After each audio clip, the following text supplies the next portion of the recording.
Did you know a boy born in a small Yoruba village rose to become one of the most visionary leaders in African history and changed the entire future of education in an entire region, from poverty to the highest level of Nigerian politics?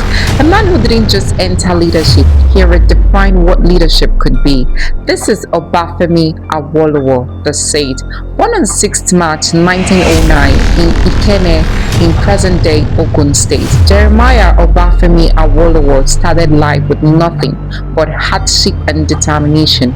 He lost his father at just 7 years old. From that moment, survival became responsibility.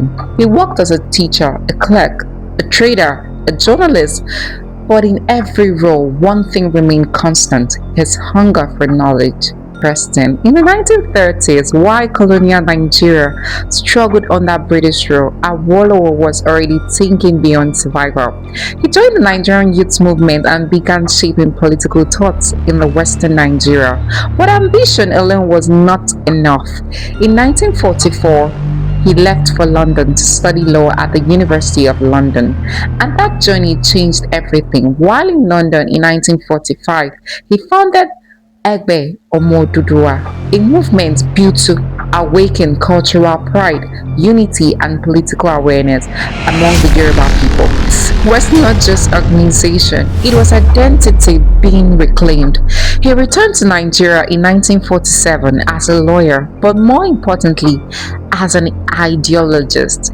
He wrote Path to Nigerian Freedom, a bold political blueprint demanding federalism, equality, and self-governance. Because Awolowo believed one thing deeply: a broken system cannot build a united nation without structure. In 1951, he founded the Action Group, a political force that shaped Western Nigeria. By 1954, he became the first premier of the Western region. This is where the plot was begun, because Awolowo didn't just govern, he built. In 1955, he introduced free universal primary education. Free education for every child in the Western region. For many families, that was the first donor out of poverty.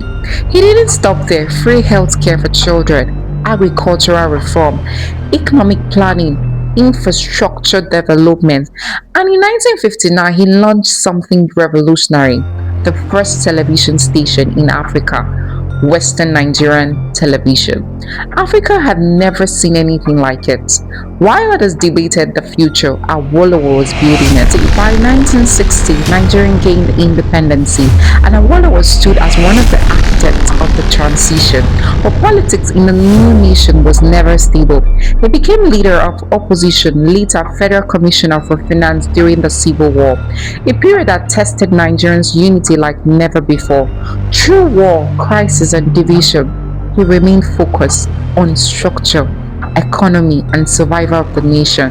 He ran for presidency multiple times, but even without the highest office, his influence never disappeared, because Awolowo power was not just political, it was intellectual, strategic, and fun. Awolowo was a writer, a thinker, a planner of nations.